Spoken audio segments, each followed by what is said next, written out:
Voilà, monsieur, bonsoir. Carte sur table, 21h, 23h. Nous sommes mardi le 14 mars 2023. Nous allons débattre autour de deux thématiques ce soir. D'abord, prenant appui sur les récentes élections sénatoriales, nous allons faire une forme de bilan. Des élections pluralistes au Cameroun. Ça fait désormais 31 ans, depuis 1992, que le Cameroun, sous l'ère multipartiste, a décidé donc d'organiser des élections pluralistes. On en dira grandement un mot dans le cadre de cette émission. Évidemment, on va peut-être commenter dès l'entame d'abord ces sénatoriales 2023. Et puis derrière, on reviendra sur ce regain d'insécurité observé ce week-end, notamment sur l'axe, sur la nationale numéro 3, notamment sur l'axe aidé à Douala, où des individus, pas forcément meublés de bonnes intentions, s'en sont pris aux véhicules et autres bus de transport interurbain pour commettre des agressions sur regain d'insécurité. Donc, on va également faire l'objet des analyses et commentaires sur ce plateau avec a priori 4 invités. Dont 3 sont déjà en studio. Je dirais bonsoir au docteur Vincent de Paul Temgo. Bonsoir M. Dipita, bonsoir mes copanélistes. Merci pour votre invitation. Vous êtes là en qualité d'analyste ce soir. Je dis également bonsoir à Bachirou Amadou Malkimba. Merci, bonsoir M. Dipita. C'est un plaisir de participer à votre émission. Je profite avec votre permission pour saluer particulièrement les enseignants qui ont déposé un dossier pour le retour sur titre au ministère des enseignements supérieurs après le concours qui a été lancé, mais qui malheureusement jusqu'à présent attendent le résultat. Ce que nous ignorons, c'est que toutes les administrations ont le droit de repartir à l'école, mais les enseignants sont toujours en attente de leurs résultats qui vraisemblablement ne vont plus sortir, car les étudiants avec lesquels ils sont censés faire les cours à l'école normale ont déjà fini le premier semestre. Donc, immédiatement, on comprend que la conclusion à tirer de cette histoire, c'est qu'ils ont juste dépensé pour faire la constitution des dossiers d'un concours, je le précise, qui a été lancé officiellement par le MINSUP, mais dont les résultats ont disparu. Donc, c'est une perte qui va assumer, nous ne le savons pas. Je les salue et c'était également pour les demander de dénoncer partout où ils sont, parce que c'est Je rappelle que vous êtes enseignant. On va en reparler peut-être dans une minute, le temps de terminer les présentations. Bonsoir Vincent de Paul Yédé. Vincent Yédé, comme j'ai Vincent de Paul à ma gauche. Je vous ajoute un prénom que je retire aussitôt. Non, c'est bel et bien Vincent de Paul. Ah d'accord, oh là là. Ah oui. J'ai jamais fait la... Ah bon, je crois qu'on va corriger ça à l'avenir. Bonsoir Vincent de Paul. Bonsoir Monsieur Dipita, bonsoir à mes copanélistes. Je dis bonsoir à vos milliers de téléspectateurs. Merci à nouveau d'être des nôtres ce soir. Je rappelle que vous êtes conseiller municipal PCRN pour la commune d'arrondissement de Douala 3e, donc grand électeur. C'est bien cela. Au sénatorial, un acteur de premier plan de cette histoire-là. On va en reparler. Peut-être après la transition, mais je voudrais revenir en une minute parce que Amadou a quand même... je rappelle que vous êtes enseignant au lycée de Loum. Au lycée de Loum. Alors vous dites que les épreuves ou les résultats sont perdus? Oui, contre toute vraisemblance, merci. Le concours qui a été lancé par le MINSUP, le concours de retour sur titre, qui permet aux enseignants moins gradés de repartir à l'école afin de ressortir avec un diplôme plus élevé, qui a été lancé vers novembre et dont plusieurs enseignants qui ont postulé justement dans le cadre de ce concours sur l'étude de dossiers attendent jusqu'à présent les résultats qui ont disparu. Et en principe, après avoir déposé dans ce concours, ils étaient censés aller retourner à l'école, retrouver les étudiants qui étaient nouvellement admis à l'école normale par concours direct, pour pouvoir finir leur cycle de formation. Malheureusement, donc, ceux qui ont été admis par concours direct ont déjà fini le premier semestre, pour certains, ont fini même déjà les rattrapages, après avoir été évalués pour les examens de session normale. Donc, immédiatement, la conclusion qui pourrait être tirée, c'est que les enseignants qui ont postulé pour le réseau sur titre ont juste perdu leur argent de constitution de dossier, qui va jusqu'à plus de 30 000. On n'arrive pas à comprendre comment est-ce que dans une république qui est censée être bien organisée. Un ministère aussi grand comme le ministère de l'enseignement supérieur pour organiser un concours, demander aux fonctionnaires de postuler afin qu'ils partent qu'ils repartent à l'école, mais au final, sans résultat. Donc on verra tout cela à nouveau. Malheureusement, Patrick Rifou, qui est également du ministère de l'Enseignement supérieur, un enseignant ici à l'Université de Douala, entre autres, il devrait être avec nous d'un moment à l'autre. Il n'est pas encore en studio, il sera là pour le compte du RDPC. On verra également auprès de nos sources au niveau du ministère de l'Enseignement supérieur de quoi il en ressort exactement. On espère que ce cri, cet appel, j'ai fait des dénonciations, arrivera dans les oreilles des concernés qui sait peut-être trouvera cette dénonciation des solutions assez rapides. Transition et puis on revient derrière.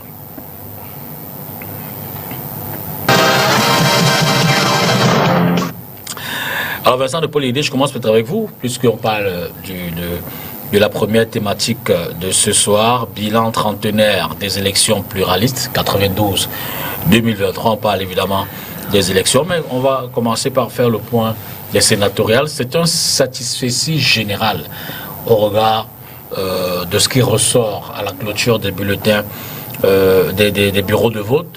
Tous les acteurs, qu'ils soient électeurs, organisateurs et les CAM, les pouvoirs publics, l'administration territoriale et autres, tout le monde se dit satisfait de ce qu'ils ont vu en termes d'organisation, en termes de participation. Je vais dire au PCRN également, vous y étiez, d'abord en tant que candidat dans la région du littoral, mais je l'ai dit en tant qu'électeur également. Vous partagez la même satisfaction de l'organisation, par exemple, de ces élections? De toutes les façons, c'est le contraire qui aurait surpris, compte tenu de la qualité du collège électoral, qui en nombre est bien réduit et donc qui facilite la tâche à l'ECAM. Je crois que ce collège-là est de moins de 12 000 électeurs. Donc, que ce soit au niveau de l'organisation matérielle de cette élection ou sur le déploiement sur le terrain, c'est beaucoup plus aisé pour l'ECAM. Donc, on peut comprendre que tous les acteurs se satisfont, n'est-ce pas, qu'ils se satisfassent aussi de l'organisation ou du déroulement de cette élection. Donc, il n'y a rien de particulier pour ce qui est de l'organisation ou de la gestion de cette élection à déplorer, sauf peut-être pour ce qui est du parti au pouvoir, d'un certain nombre de pratiques dont on se serait bien passé. C'est-à-dire qu'on organise le transport des conseillers municipaux, une espèce d'infantilisation, qu'on essaye de les mettre dans des conditions telles qu'ils prennent le petit déjeuner, qu'ils aillent voter ensemble, qu'ils rentrent manger ensemble. Chaque équipe organise ses effectifs comme elle entend, non? Oui, mais pour des grands électeurs, ce serait quand même bien qu'ils se prennent en charge et qu'ils fassent preuve d'une certaine autonomie dans leur déplacement, dans leur gestion, dans leur déploiement ce jour-là. Mais comme je le disais, nous ne sommes pas des mauvais perdants, donc on ne va pas se mettre à pleurnicher sur des détails, mais j'insiste, on peut bien se passer de cette manière de faire, n'est-ce pas, dans une république exemplaire. D'accord. Un commentaire peut-être à l'issue de ces élections-là? J'aimerais d'abord corriger une petite erreur qui glisse souvent dans les commentaires qui sont faits au sujet de ce scrutin. D'accord. Ce n'est pas un scrutin avec des grands électeurs, c'est un scrutin indirect. Les grands électeurs supposent qu'il y a un collège électoral qui élit des personnes qui vont aller élire. Or, ce n'est pas cela le processus d'élection des sénateurs au Cameroun. Les élections se font par un collège électoral qui est constitué des conseillers municipaux. Je veux dire que les conseils municipaux et puis les conseils municipaux, par exemple, sont des représentants du peuple au sein des conseils municipaux. Oui, mais pour que ce soit des grands électeurs, il faut que l'élection soit concomitante. Un peu comme aux États-Unis. C'est-à-dire que... Non, vous parlez de la suite, de la continuité. Non, je parle de la concomitance. C'est-à-dire les grands électeurs doivent être élus pour élire. Et après l'élection, ils n'ont plus de... Mais c'est un peu cela le Sénat, non?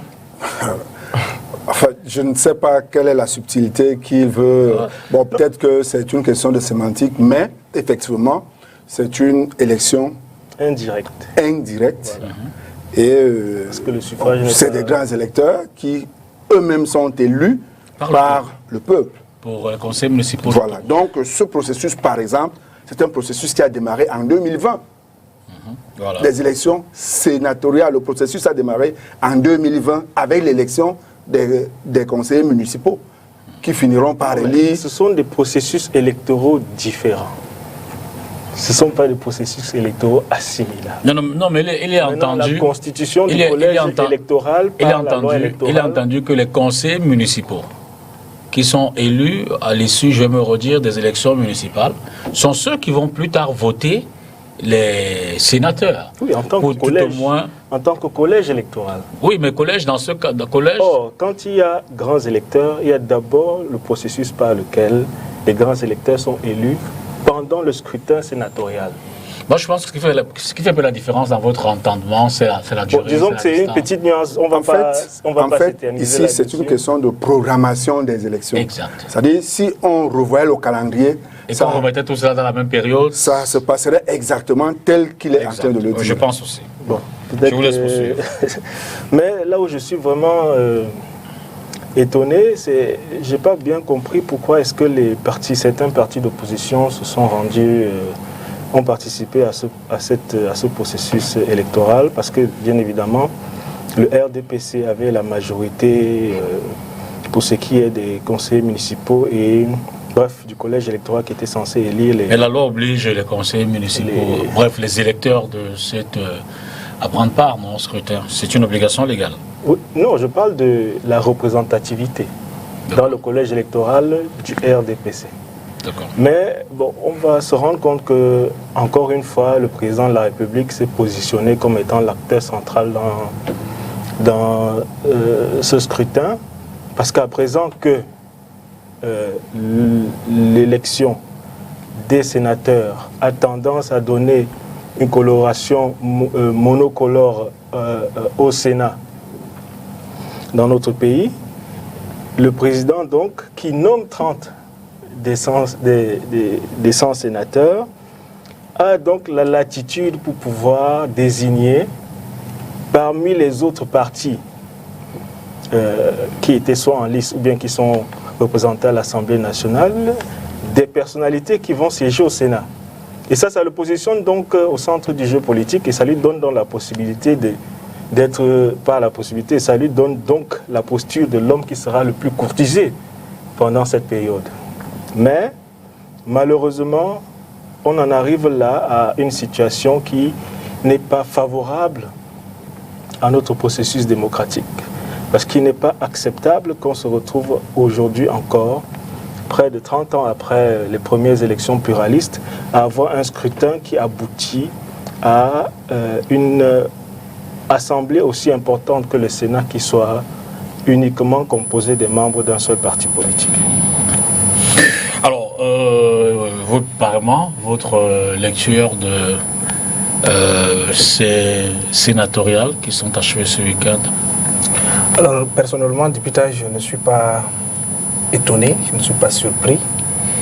D'ailleurs, je crois que les résultats, les tendances que nous avons observées au soir des élections sont en réalité le résultat des formules mathématiques, d'une logique préalablement établie.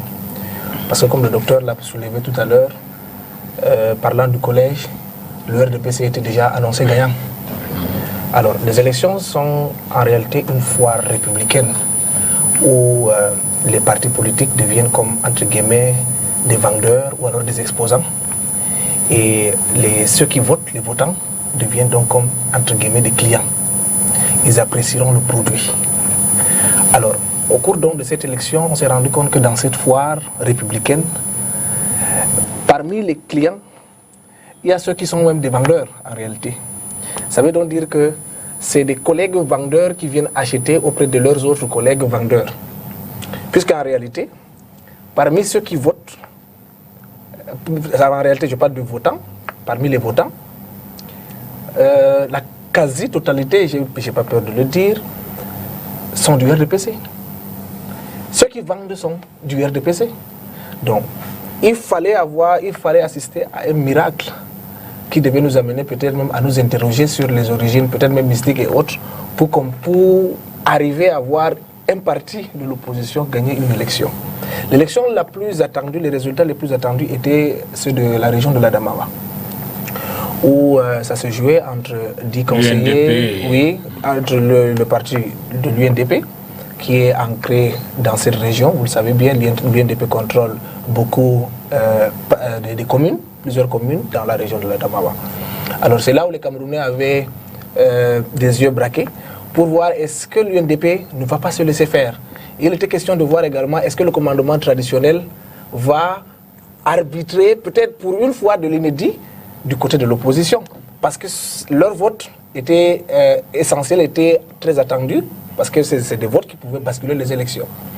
Alors malheureusement, pour beaucoup, entre guillemets, naïfs, qui pensaient que l'UNDP pouvait conserver leurs élections, c'était une déception au soir des élections. Mais au final, je crois que tous ceux qui ont participé obéissent à une logique de négociation politique. Je préfère le dire ainsi.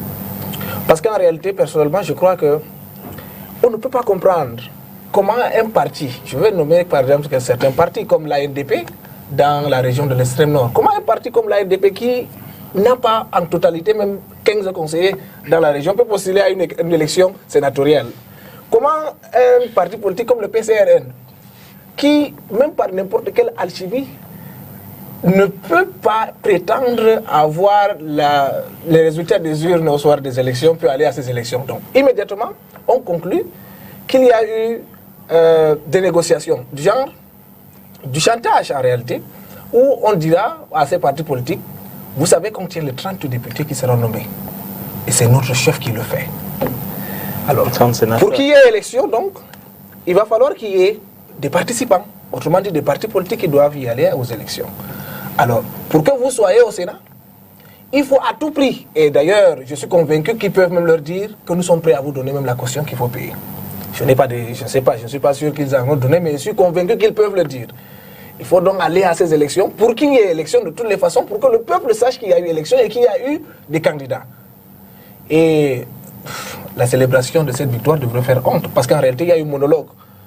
J'ai dit à mes amis du RDPC qu'en réalité, on ne célèbre pas ce genre de victoire. Vous êtes allé à une élection où vous savez que vous allez gagner. Et d'ailleurs, même ceux qui y sont allés savaient justement qu'ils ne pouvaient même pas gagner, mais ils y étaient allés parce qu'en réalité, c'était une condition qu'on a fixée.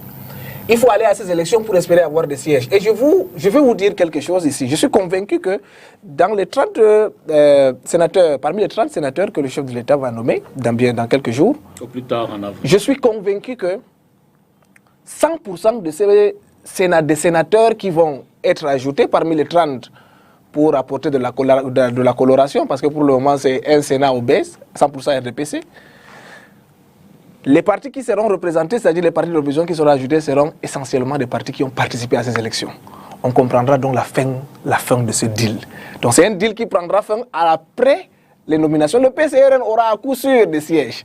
Parce qu'en réalité, c'est la contrepartie pour avoir assisté à cette, je veux dire élection. Je ne peux pas dire mascarade comme les autres. Mais à cette élection, parce qu'il y a eu élection, bien entendu, les gens ont voté, le MINAT est sorti pour dire que les élections se sont déroulées en toute transparence. D'ailleurs, je me suis même posé la question de savoir, est-ce que la transparence se constate comme ça?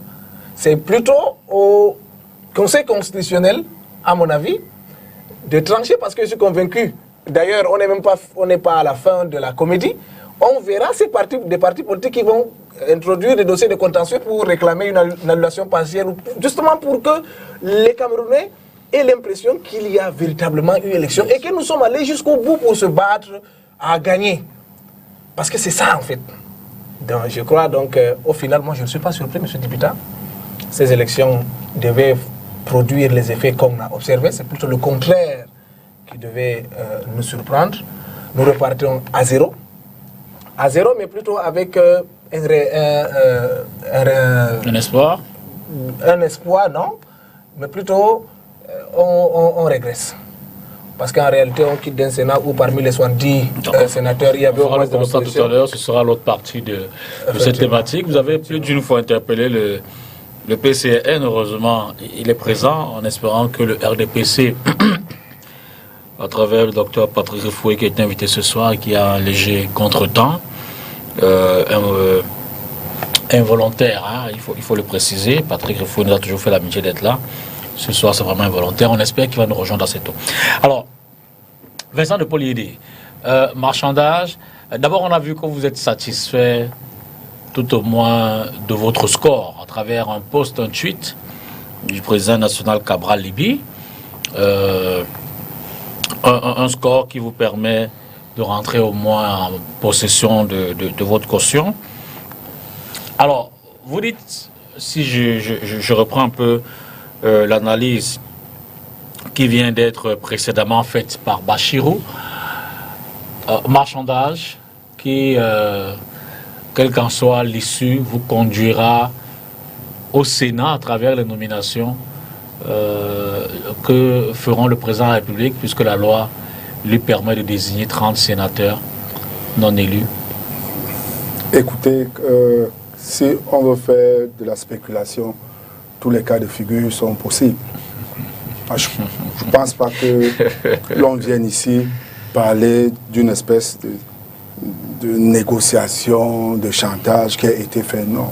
Écoutez, il faut être sérieux quand on parle de ces choses. Je crois que pour une fois, la démarcation est claire entre le RDPC et le PCN. À chaque fois que le RDPC a eu l'opportunité de damer le pion au PCN, il n'a pas hésité. Ça devrait au moins être clair pour tous ceux qui trouvent une certaine acquaintance entre le RDPC et le PCN. Il n'a pas hésité à nous damer le pion lors des régionales dans l'Union Équilée. Et dans le littoral, il n'a pas hésité non plus. Aucun conseiller, aucun grand électeur du RDPC n'a voté le PCN. Ça, c'est le premier constat pour une analyse sérieuse. Et à partir de ce moment, nous sortons victorieux parce que notre image est tout au moins lavée. On peut maintenant comprendre qu'entre le PCN et le RDPC, il n'y a rien. Ok. Une fois que je l'ai dit, je reviens sur le fait que les sénatoriales se situent au sommet d'une pyramide dont la base est constituée par les élections municipales. On ne peut pas avoir participé aux élections municipales, aux élections régionales et s'abstenir de participer aux élections sénatoriales. Restons logiques et cohérents. Nous avons dit que nous sommes un parti républicain. Au sortir du grand dialogue, nous avons dit accompagner pour ce qui est de l'application des résolutions, n'est-ce pas, du grand dialogue. Et dans ces résolutions-là, il y avait ce processus-ci qu'il fallait mener jusqu'au bout. Et le PCN est resté logique du grand dialogue jusqu'à cette élection-ci. Bon, maintenant, nous avons profité durant cette période, justement, pour vendre notre projet de société. On nous a écoutés, on nous a entendus. On a eu la possibilité, et c'est dommage qu'il ne soit pas là. Pour une fois, le RDPC a dit qu'il enverrait des gens pour aller défendre les CTD. Comme s'il le découvrait à la faveur de cette élection, alors que 2 mandatures avant, c'est toujours les sénateurs du RDPC qui étaient là. Mais jamais ils n'avaient pensé à défendre les collectivités territoriales décentralisées. Cette fois-ci, ils prenaient l'engagement de le faire. Tout simplement parce qu'il y a eu débat là-dessus. Et un focus que nous avons fait sur le fait que la loi n'était pas respectée en matière au moins de la part qui est réservée à la décentralisation, les 15%. Donc, il y a cela. Mais il y a aussi que ça nous a permis de créer des passerelles de dialogue avec les autres partis de l'opposition. Parce qu'on a échangé, on on a discuté, et c'est grâce aux voix de l'opposition que nous avons pu obtenir ce score. Dire qu'on se satisfait de 10%, ce n'est qu'un secret de polichinelle. Tout le monde connaît la loi. Et tout le monde sait que une fois que vous avez atteint au moins les 10%, les cautions sont remboursées. Le dire, c'est un secret de polichinelle. Voilà, tout le monde le savait et tout le monde le sait. Donc, on veut nous faire un procès en disant qu'on se battait... Un procès en satisfaction. Mais non, mais non. Nous disons tout simplement que pendant cette élection, l'opposition vient de passer à côté d'une opportunité qui lui était offerte. Imaginez que dans la région du littoral, 236 conseillers de l'opposition, le PCR n'a pu avoir que 116 voix. Ça veut dire qu'il y a des conseillers de l'opposition qui ont voté le parti au pouvoir. Et on sait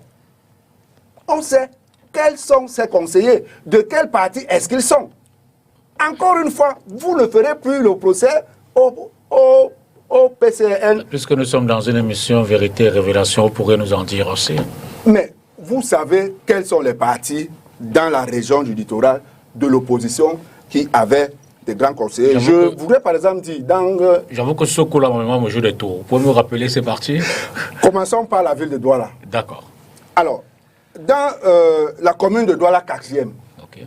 Le PCN était allé aux élections en faisant une coalition avec un parti de l'opposition. Qui est? Dont un conseiller est à la mairie de la ville et n'a jamais voté le PCN. Ça, il faut que ce soit sûr. Ce parti-là, c'est qui? Ça ne sert à rien de citer les partis politiques. Rien ne vous échappe. Vous pourrez faire ces recherches-là pour savoir qu'à Douala 4e, le PCN s'est mis avec un parti de l'opposition. Et il y a un conseiller qui est sorti de cette coalition-là, qui est à la mairie de la ville et qui n'a jamais voté pour le PCN. C'est-à-dire qu'il y a des partis de l'opposition qui se réclament de l'opposition et qui, à chaque fois, votent le parti au pouvoir. Ça, c'est les enseignements que nous tirons, n'est-ce pas, de cette élection. Et nous avons vu dans la ville de Douala des conseillers municipaux de d'autres partis qui ont voté carrément le RDPC, des partis de l'opposition qui ont voté le RDPC. Tirons les conséquences. Est-ce que l'opposition est capable de coaliser?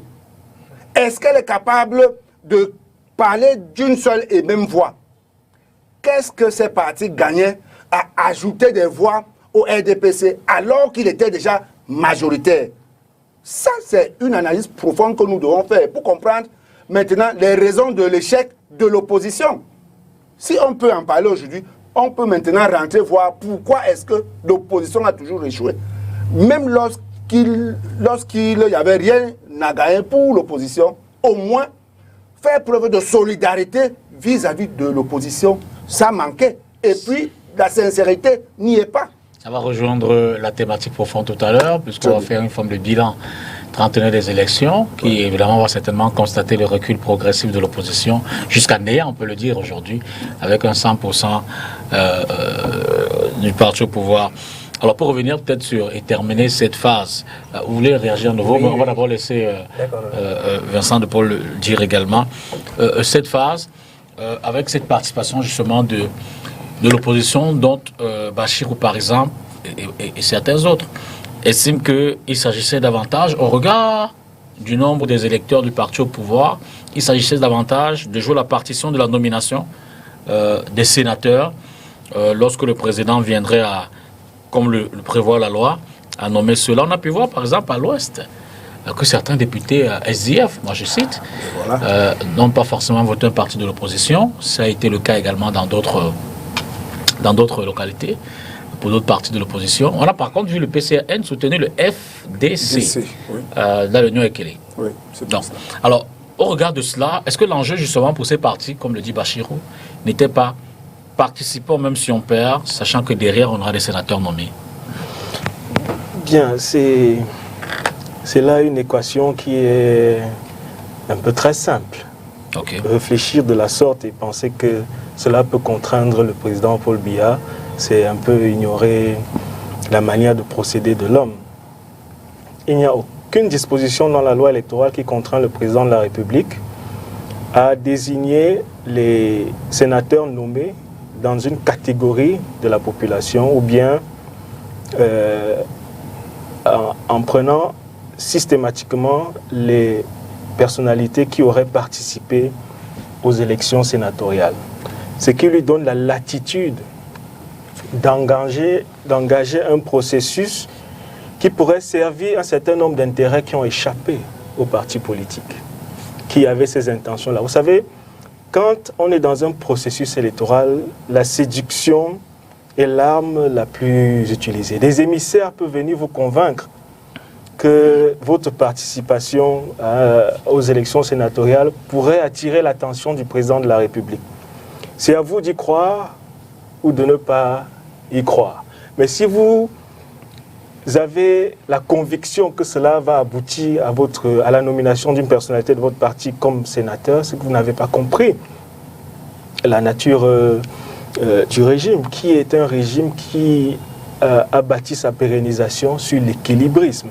Et il y a des équilibrismes visibles et il y a des équilibrismes qui sont invisibles. Le président de la République pourrait, à la faveur pour vouloir régler un certain nombre de différends qu'il pourrait avoir avec des communautés, des familles, des personnalités dans les forces de défense et de sécurité, des personnes à gauche, à droite, il pourrait décider que, bon ben voilà, je vais utiliser dans la force de la nomination qui est discrétionnaire, comme si c'était un décret nommant les fonctionnaires, pour installer ces personnes-là au Sénat pour qu'ils, à la faveur de ce que le Sénat peut rapporter comme subside, qu'il me laisse un peu tranquille. Donc, c'est un très mauvais calcul de la part des partis de l'opposition de penser qu'il y a une arithmétique ou bien il y a un système qui serait absolument clair dans la manière de procéder du président Paul Biya en politique. C'est un homme qui est imprévisible. D'accord, vous allez réagir et puis on va donc au fond de la thématique. D'accord, je voudrais préciser que j'avais prévu ce scénario. Lequel? Celui de voir des partis d'opposition qui ont participé à ces élections venir se fâcher contre les autres partis, leurs camarades du parti de l'opposition. Parce qu'en réalité, c'est un effet normal. Aller aux élections, le RDPC sort victorieux. Les autres partis qui étaient partis pour figurer, je le redis une fois de plus, au final doivent maintenant, au lieu de s'en prendre aux partis qui les a battus, vont commencer à s'en prendre immédiatement aux partis de l'opposition. C'est un scénario que moi j'avais prévu et d'ailleurs je ne suis même pas surpris d'entendre les propos de M. Vincent Guédé. Alors, parler de victorieux, je crois que c'est utopique. En allant à ces élections, ils savent qu'ils ne devaient pas sortir victorieux. Un parti politique, lorsqu'il part à une élection, lorsqu'il va à une élection, son objectif c'est de remporter cette élection. Effectivement. Ça c'est tout le monde qui le sait. Maintenant, avant d'aller à une élection, il y a ce qu'on appelle les calculs politiques. Dire que c'est parce qu'on a participé au dialogue national, parce qu'on a été aux élections municipales et autres, ne sont pas des arguments suffisants pour investir tout un parti politique à une élection où on sait qu'on a une chance zéro de gagner ces élections. Un parti politique peut décider, il faudrait également que je le rappelle, à mon avis, un parti politique peut également décider de ne pas aller à une élection parce qu'il estime que les calculs politiques qu'ils ont faits ne leur permettent pas d'aller remporter ces élections. D'ailleurs, je me réjouis et suis très content. Peut-être c'est une façon de dire félicitations à Dr Yédé. Ils ont au moins récupéré leur caution, ce qui fait au moins qu'ils n'ont pas tout perdu. L'argent qu'ils ont investi va retourner dans les caisses et va permettre de faire agrandir le parti. Maintenant, quand on parle donc de partis qui auraient refusé de soutenir, il faut savoir que tous ces partis également veulent ce que vous cherchez. Je ne vois pas en quoi est-ce qu'un parti, je veux dire de n'importe quoi, un parti comme le SDF va décider de soutenir le PCRN. Parce que c'est tous ces partis qui cherchent également à plaire le grand patron. En quoi est-ce que le SDF peut prendre une décision de dire que je soutiens le PCRN? Parce que demain, le PCRN, ils savent que le président du PCRN, comme il sait bien parler, il va se placer un jour pour dire que je suis le leader des partis de l'opposition. Mais le SDF ne va jamais accepter ça. Donc il est donc question même de faire tout pour que le PCRN tombe afin que je garde ma première place auprès du grand chef qui est le RDPC. Le RDPC démontre une fois de plus sa force. Je vous le dis, il ne faudrait pas, le docteur le disait tout à l'heure ici, on attend actuellement que le grand patron décide. Et je voudrais ici préciser pour l'information des téléspectateurs que ça a toujours été comme ça dans ce pays. À chaque fois qu'il y a eu événement, le sifflet final est toujours donné par le chef de l'État. Ah oui. Bien entendu, dans ces élections, c'est dans le cas, les textes le prévoient, c'est la loi qui le prévoit, à la fin c'est lui qui doit nommer. Mais regardez le scénario dans lequel nous sommes. Il y a un suspense qui ne dit pas son nom, actuellement qui règne dans ce pays, parce qu'on attend le chef de l'État pour qu'il arbitre. Et je vois mal le chef de l'État décider de nommer une personne qui n'a pas voulu l'accompagner dans son élection, qu'il a bien voulu organiser. Il a organisé son élection, il dit donc à tout le monde. Prenons l'exemple de la région de l'extrême nord où le parti MDR, du feu du regretté mémoire d'Akole Dassala, qui part aux élections avec son nouveau président national. Il y a un poste de sénateur nommé qui doit être remplacé. Alors immédiatement on se pose la question, est-ce que le président va faire un remplacement poste à poste? C'est-à-dire il va laisser le sénateur du MDR à sa place. C'est-à-dire comme le Daikole est décédé, est-ce qu'il faut même mettre un gars du MDR? La logique donc du MDR à ces élections, ce n'est pas de les remporter, mais c'est pour dire au chef de l'État que le patron de notre parti est décédé, mais nous avons un autre patron qui est d'ailleurs prêt à travailler avec vous. Je pars aux élections, non pas pour gagner, parce que tout le monde sait que le MDR ne peut pas gagner les élections dans la région de l'extrême nord. Il part pour espérer que le président dise comme Daikole est décédé, alors remettez la place au nouveau président national et ça va de soi. La question maintenant qu'on peut se poser maintenant, c'est est-ce que le président va faire un remplacement poste par poste ou il va rééquilibrer, parce qu'en réalité, il y a un autre parti qui a gagné du terrain, je parle toujours de la région de l'extrême nord, le FSNC, qui justement estime que Daikole ou alors le MDR n'a plus, c'est-à-dire de raison de prendre le poste nommé de l'opposition dans la région de l'extrême nord. Parce qu'ils ont tous les arguments nécessaires pour prouver qu'ils ont plus de conseillers municipaux, ils ont plus avancé et le ministre Chiroma espère aussi avoir son sénateur. Voilà comment ça se passe. C'est chacun qui rédige une lettre, je le présume, mais je n'ai pas de preuves là-dessus, qui rédige une lettre, qui fait sa part de demande et attend tout simplement à côté. L'UNDP, je vais finir là-dessus. Souvenons-nous des élections sénatoriales passées, c'est-à-dire avant celle-ci. Ça me réconforte déjà sur l'idée du docteur qui disait que le président est très complexe. Parce qu'en réalité, on n'a toujours pas compris comment est-ce que le sénateur nommé de l'ANDP s'est retrouvé à Bertois, loin du fief de l'ANDP qui devait être Marois. Et le sénateur du SDF s'est retrouvé dans la Damara. On n'a jamais compris comment est-ce que le chef de l'État a redistribué ses cartes. C'est pour ça que je dis que ça me réconforte également davantage sur l'idée du docteur qui estime, qui dit que le président est complexe. Personne ne peut tenir les aboutissants, parce que ne soyez pas surpris que le président nomme le sénateur attendu du MDR, pas à l'extrême nord, mais plutôt un autre militant qui va sortir, peut-être du Mungo, et le mettre là-bas. Donc, c'est une façon de dire donc que ce n'est pas... Alors justement, ces analyses et ces jeux nous amènent donc à la thématique de ce soir, une forme de bilan trentenaire des élections pluralistes au Cameroun, dont l'observation empirique, la première peut être effectivement la perte de pied de l'opposition camerounaise. Depuis 1992, on sait qu'au départ, avec la première élection présidentielle multipartiste, ensuite les élections législatives et municipales, dès le départ, je le disais, l'opposition avait quand même un certain ancrage dans les institutions, notamment au Parlement. À l'époque, il n'y avait que l'Assemblée nationale qui était Parlement. Mais aussi, l'opposition avait su faire parler d'elle au niveau des résultats des élections présidentielles, où ce n'était pas forcément un boulevard pour le président Biya à l'époque. Mais aujourd'hui, on se rend compte, et d'ailleurs le précédent débat l'exprime assez clairement, quand on regarde aussi ces premières tendances en termes de résultats au niveau des sénatoriales, que l'opposition a perdu complètement de l'ascendant, de sa splendeur, de sa force dans ces élections. Alors Vincent, qu'est-ce qui peut l'expliquer? Vincent de Paul Yédé, qu'est-ce qui peut l'expliquer? Qu'est-ce qui peut, au-delà du choix du simple des électeurs, est-ce que les hommes politiques que vous êtes même ne s'interrogent pas, ne se posent pas, ne se remettent pas en cause au détour de ces observations-là? Je voudrais d'abord, avant de répondre à votre question, dire que là tout à l'heure, on faisait juste un constat. D'accord. Le PCR n'a jamais été mauvais perdant et nous n'accusons personne. Voilà. Donc c'était juste un constat qui se dégage d'ailleurs très clairement. Alors, qu'est-ce qui peut justifier le constat que nous faisons? À la réalité, 30 ans dans l'opposition, ça use. Respectons déjà le travail qui a été fait par nos aînés dans les années 90 et qui nous a permis d'avancer jusqu'au niveau où nous en sommes aujourd'hui.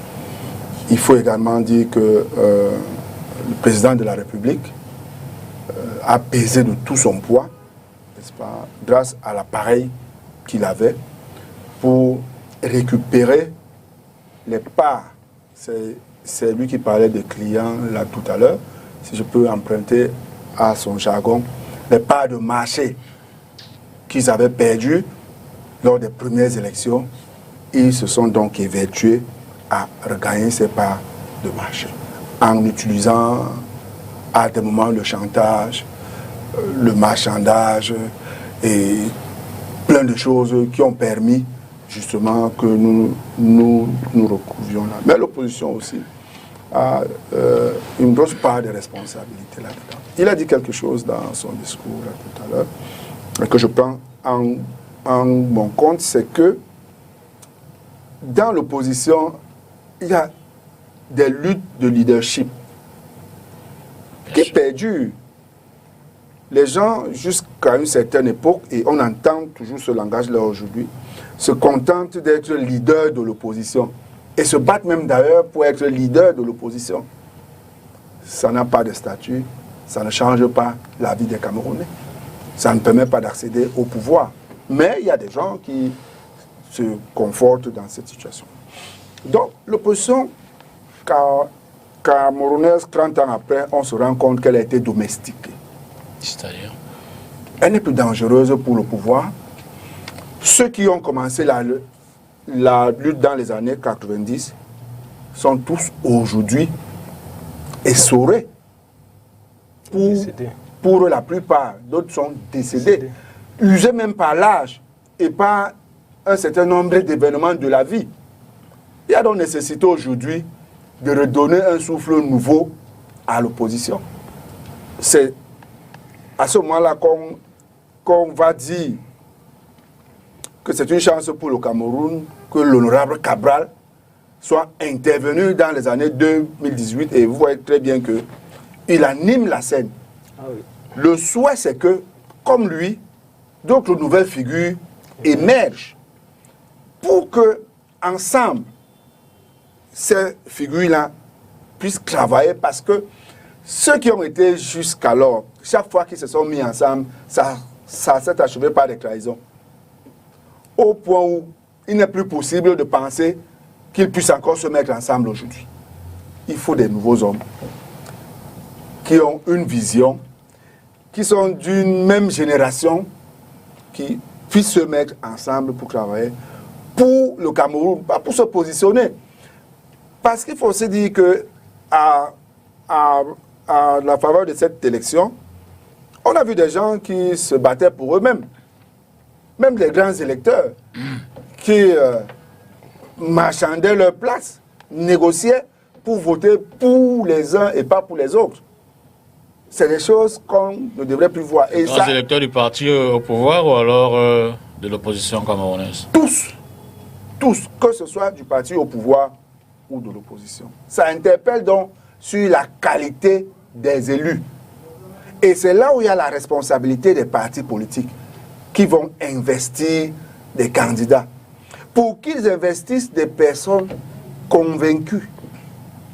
Pas des gens qui demain vont se retourner contre eux. D'ailleurs, le PCN paye les frais. Il fait les frais de ce genre de personnes. Ça s'est vu à Douala, ça s'est vu dans le Nyon Ekele, ça s'est vu même dans la Sahara maritime. Oh, nos propres militants nous font chanter à un moment donné. C'est-à-dire, on se rend compte que on s'est brûlé les doigts. C'est vrai que c'est parti du fait que, vous voyez, le président Cabral prend le parti le 11 mai 2019 et juste 6 mois après, il doit se jeter aux élections. Donc, on n'a pas eu le temps de faire une sélection, on n'a pas eu le temps de former, on n'a pas eu le temps de connaître véritablement qui étaient les vrais militants. Il y a des frustrés du parti au pouvoir, du PC, des transfuges, même du SIF, qui se sont retrouvés avec nous. Juste le temps d'être des élus et après, ils ont tout fait de retrouver leur famille politique. Donc, ça, c'est autant de choses qui mettent en mal, n'est-ce pas, l'opposition camerounaise. Donc, il y a une refondation qui doit se faire à ce niveau-là. Et le PCN, comme je le disais, intervient donc dans ce contexte-là et apporte un souffle nouveau. Mais ce que nous souhaitons, c'est qu'il y ait d'autres leaders et que les Camerounais, d'une manière générale, les jeunes, qu'ils s'intéressent à la politique parce qu'il s'agit de l'avenir de notre pays et c'est eux qui constituent le fer de lance. Ils ne doivent donc pas se mettre à côté. D'accord. Ils doivent être acteurs. Voilà. Vincent de Paul Kamga, sur la même question, qu'est-ce qu'il peut expliquer, qu'est-ce qu'il peut, dans l'analyse, nous faire aboutir à ce constat que l'on observe, que l'opposition a complètement perdu des ailes en 31 ans de démocratie. On aurait pu penser évidemment que le Cameroun, qui est resté longtemps parti unique, avec le retour du multipartisme, l'engouement qu'on a eu dès le départ, allait maintenir l'opinion, le peuple, l'opposition dans une dynamique telle que le bras de fer politique aurait quand même résisté au temps. Je dis 31 ans quand même, qui est que le parti au pouvoir, qui reste toujours parti au pouvoir, oui, sans que l'opposition ne... C'est quand même des questions que l'on se pose aussi. Hein. Tout à fait. Nous sommes là en plein dans l'histoire politique du Cameroun. Absolument. Vous savez, l'histoire, elle est linéaire. Il n'y a pas un début, c'est pas un épisode. Ce qui se passe aujourd'hui, c'est une continuité, va déterminer ce qui va arriver demain. Mais avant tout, il faut interroger comment l'opposition naît au Cameroun. Il faut savoir que le président Paul Biya, quand il est arrivé au pouvoir, il va prôner la rigueur, la moralisation de la gestion, la chose publique et puis la démocratisation. Sauf que son agenda à lui, c'était d'avoir une démocratisation monopartisane, c'est-à-dire que la démocratie intervienne au sein du RDPC. À ce titre donc, en 1986, il va avoir lieu le premier test avec le renouvellement des organes du bas. Ça, c'est après la création du RDPC en 1985, qui va susciter, bien évidemment, des mécontentements du fait du phénomène de clientélisme qui avait pignon sur rue à l'UNC et des pratiques élitistes où la démocratisation va être comprise par les personnes à la base comme étant une démocratisation par le haut, alors que c'est la base qui devait mener les activités. Ce qui va se reproduire pendant les élections municipales de 87 et les élections législatives qui étaient toujours monopartisanes de 1988.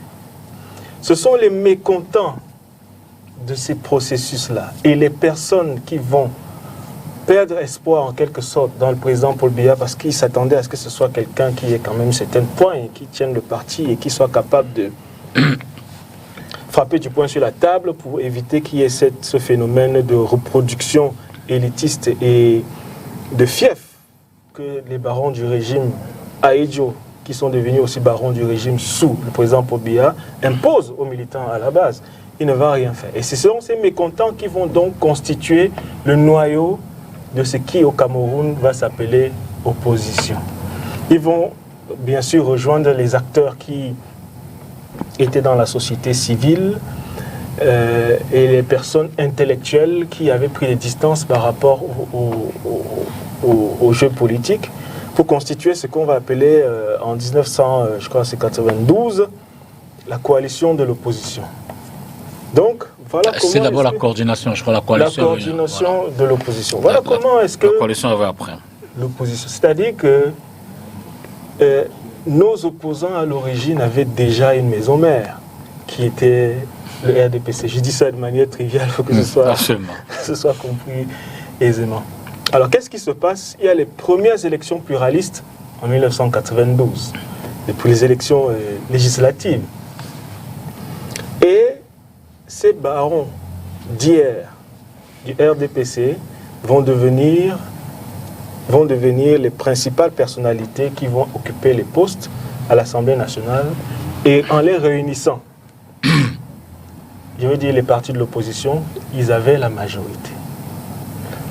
Or, à un moment donné, ce que le conseil municipal, M. Yédé, va évoquer avec ce qui se passe aujourd'hui, va avoir lieu à cette époque-là. C'est-à-dire des personnes vont être soupçonnées de vouloir de connivence avec le pouvoir et à gauche, à droite. Et donc, le RDPC va réussir à prendre un certain nombre de députés qui étaient censés être de l'opposition pour créer ce qu'ils vont appeler la coalition, qui va prendre la connotation de coalition gouvernementale. C'est comme ça que de nombreuses personnalités dites de l'opposition vont parvenir à entrer au gouvernement avec des postes très importants.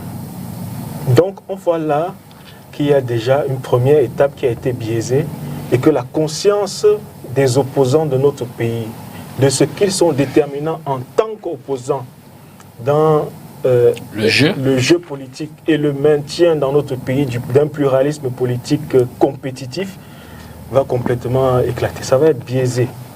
Et c'est à ce moment-là donc que le RDPC va comprendre qu'il n'est plus utile d'aller de manière frontale à la compétition avec les opposants en utilisant les moyens de l'État, bien sûr, les moyens coercitifs.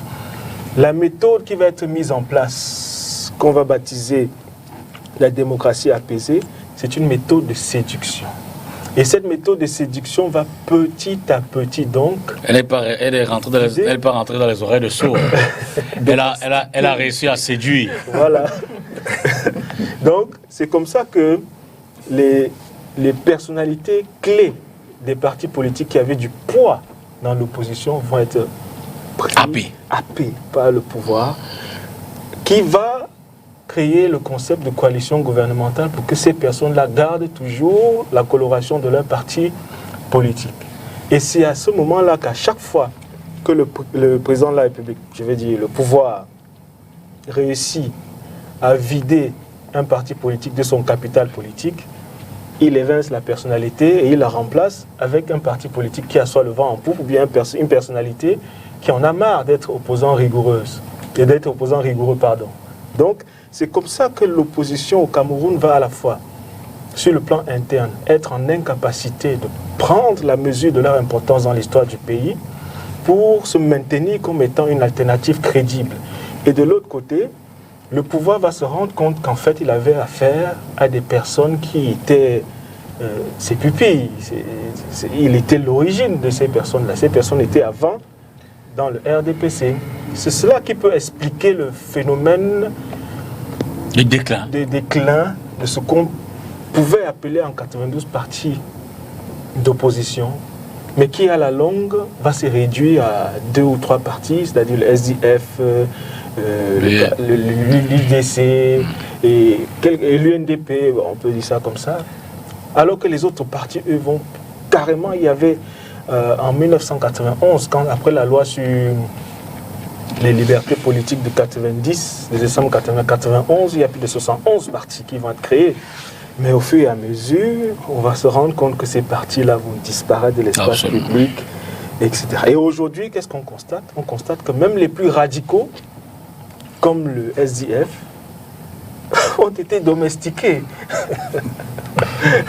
Si on peut dire ça comme ça. Donc, le phénomène de séduction qui va s'appuyer sur cette idée que les opposants n'ont pas pris la mesure de leur importance dans l'histoire de notre pays pour animer le pluralisme politique va bénéficier donc au président de la République qui est un fin manœuvrier et qui va jouer dessus pour se maintenir au pouvoir. Je voudrais noter que pour l'instant, aucune requête n'a été enregistrée pour revenir un peu au débat précédent, s'agissant du contentieux électoral. Donc la Commission nationale, le recensement des votes va s'asseoir, faire le constat et puis envoyer sa documentation. Je crois que c'est jeudi, voilà. Va dresser son rapport au Conseil constitutionnel qui lui a 15 jours. Avec ce calme plat d'ailleurs, je crois que le Conseil pourrait à tout moment, avant les 15 jours, se prononcer sur les résultats pour ne pas faire attendre et donner l'occasion au président de la République, lui également, de nommer assez rapidement les 30 sénateurs. Je pense que le président jusqu'à le 15 avril, je peux me tromper sur la date, mais c'est au niveau de la mi-avril, pour nommer que le Sénat soit définitivement bouclé. Alors je reviens sur cette question, Bachiro, pour avoir votre analyse sur ce déclin, ce constat de la perte de vitesse de l'opposition camerounaise. Alors je voudrais d'emblée apporter quelques précisions par rapport aux élections pluralistes au Cameroun. D'accord. Nous avons tendance à croire, ou alors à faire croire à l'opinion que les élections pluralistes ont commencé au Cameroun en 92. Or, je voudrais ici préciser que ces élections ont existé bien avant les années 60. En 1946, le président Aïdjo, le premier président de la République, a perdu les élections à Garoua, les élections législatives à l'Assemblée nationale française. Il y avait plusieurs partis politiques qui existaient. Ça veut dire que le Cameroun a connu des élections pluralistes bien avant 1992.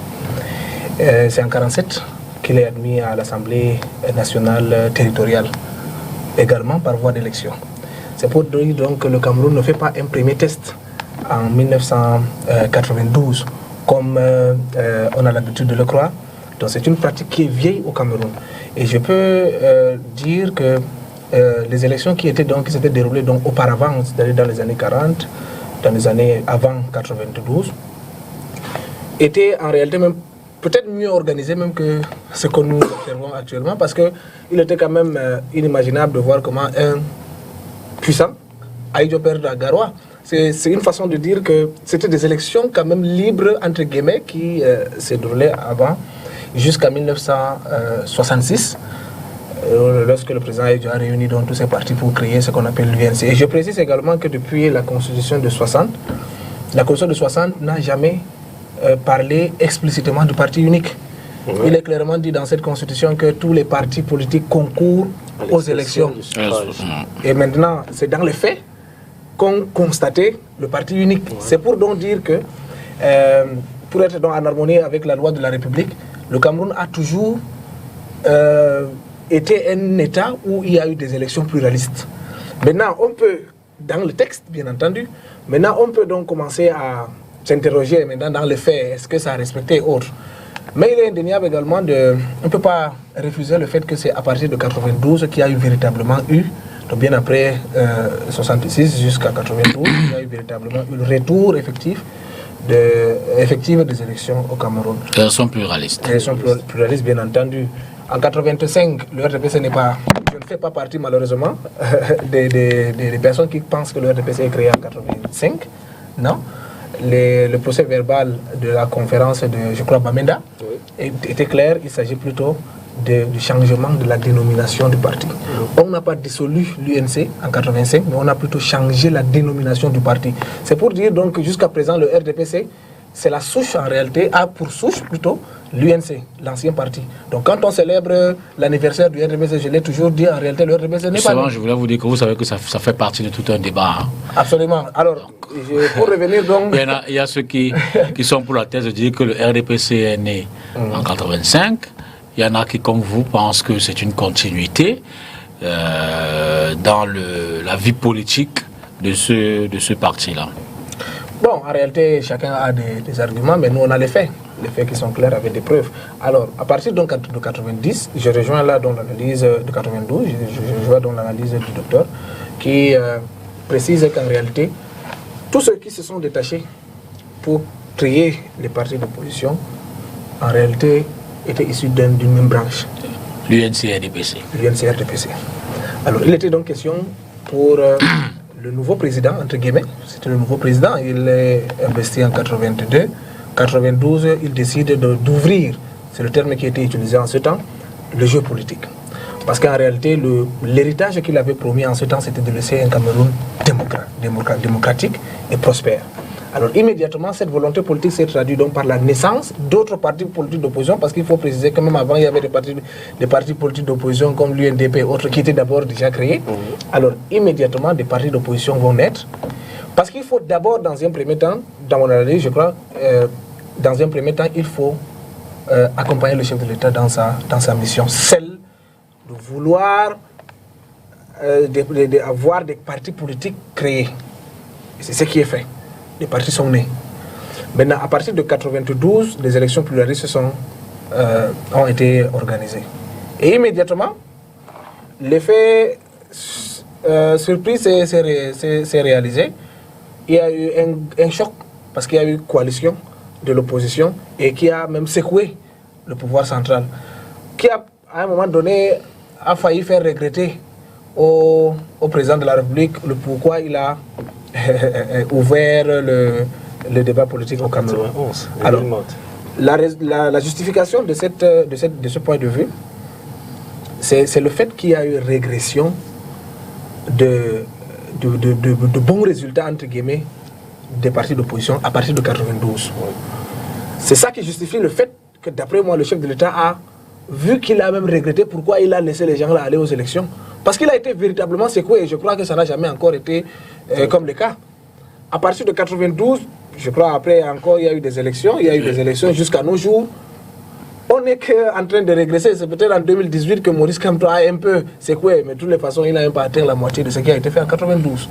Donc on comprend donc en quelque sorte que les élections pluralistes sont beaucoup plus une décision politique, mais qui n'ont pas été accompagnées par une volonté réelle de voir des élections pluralistes au Cameroun. Parce qu'il faut observer ce qui entoure ces élections. Les élections, en réalité, constituent ce qu'on appelle un pilier pour la démocratie. C'est déjà bien que le Cameroun soit un pays démocratique. Maintenant, qu'est-ce qui entoure les élections? On va voir à côté l'organe chargé d'organiser les élections. Il y a des questions qu'on peut se poser sur ces organes. Oui, les partis vont aux élections, mais qu'est-ce qui est fait des suffrages? Nous observons donc depuis 1992 jusqu'à nos jours toutes ces élections. Et nous savons tous comment est-ce que ces élections se déroulent. D'accord. Alors, Vincent Poliédé, il y a d'autres acteurs d'ailleurs, le PCRN aussi, qui eux pensent davantage que c'est le système électoral qui compte parmi les éléments qui contribuent à affaiblir cette opposition-là au regard des contraintes,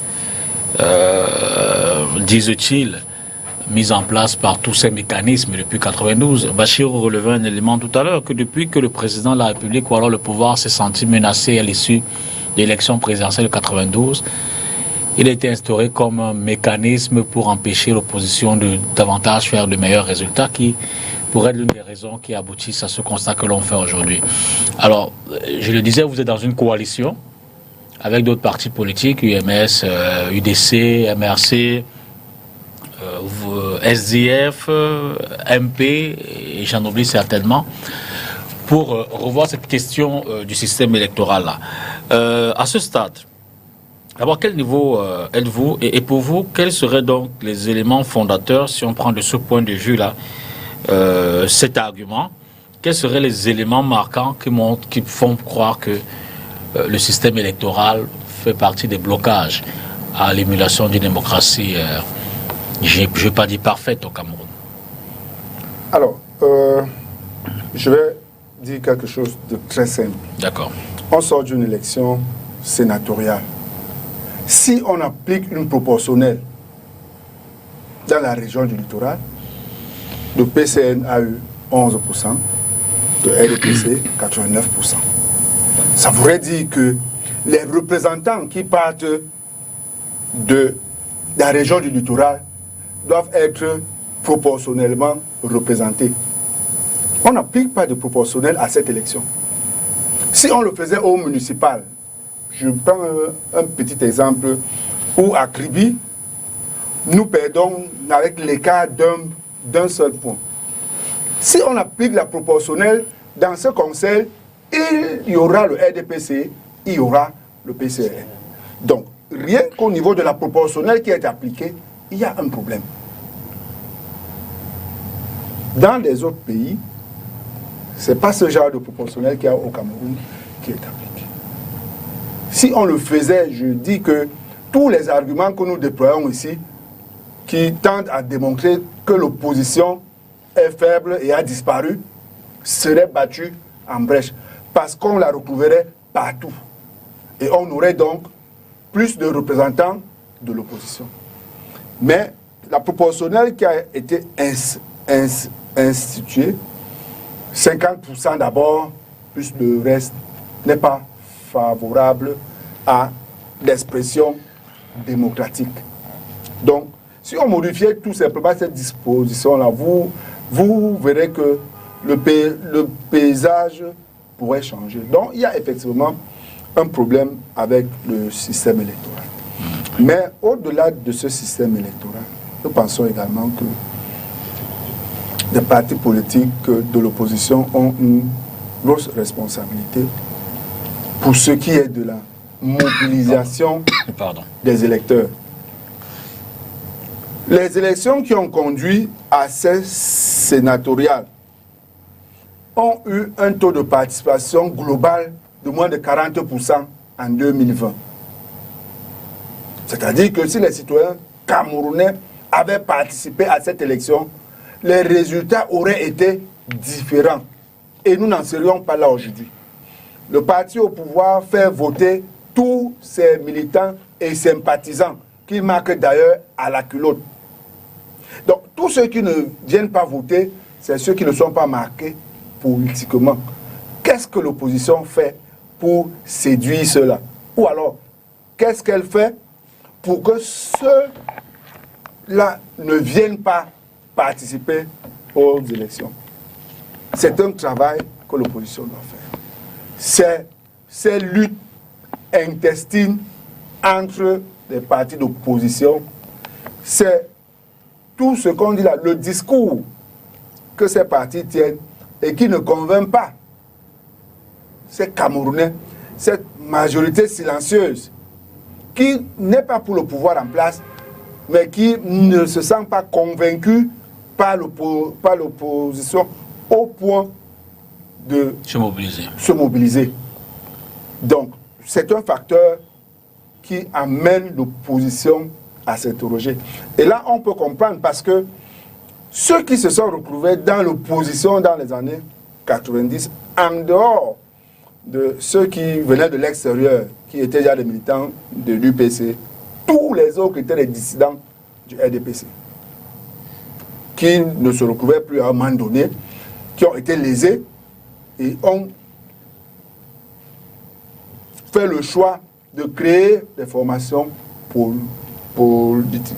Et lorsqu'à un moment donné, on leur a tendu la main et on leur a proposé un certain nombre d'avantages, ils se sont réconciliés. La dernière image en date, c'est celle du président du MP, à Douala, ancien militant du RDPC, crée le MP, et puis plus de 20 ans après... Vous voulez dire l'ancien coordonnateur, Jean-Jacques Kindi. Il n'y a pas de nouveau jusqu'à présent. Je ne sais pas s'il est pense comme vous. Parce qu'il n'y a pas encore eu une assemblée générale du MP. Bon, c'est un débat en interne. Voilà. Donc, c'est juste un schéma que je montre là pour dire que les dissidents sont rentrés dans la maison, vidant ainsi l'opposition de sa substance, comme le docteur le disait.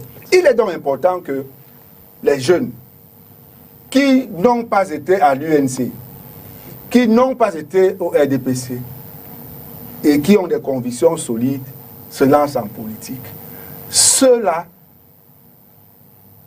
ne pourront plus être happés parce que n'ayant jamais fait partie du parti au pouvoir. Et c'est cela. Rien qu'à voir la dynamique créée par le président du PCRN, on comprend ce que les jeunes sont capables de faire, ceux qui ne sont pas marqués. Parce que particularité aussi de notre dynamique, c'est que la plupart n'avaient jamais fait la politique, la plupart d'entre nous. Donc, on ne se reconnaît pas dans les responsables du RDPC, qui, à chaque fois qu'ils viennent nous parler, parlent à des étrangers, ne parlent pas à leurs camarades d'hier. C'est extrêmement important également que les jeunes qui ont un certain âge, qui ont un certain niveau, qui se jettent dans la bataille, comme acteurs politiques, mais aussi comme électeurs. Donc, pardon, vous estimez qu'il y a dénivellement entre les acteurs? Non, ce que je veux dire, c'est que ceux qui se sont jetés en politique dans les années 90 jusqu'à présent ont jeté toutes leurs cartes. C'est pour ça que je parlais de la domestication. D'accord.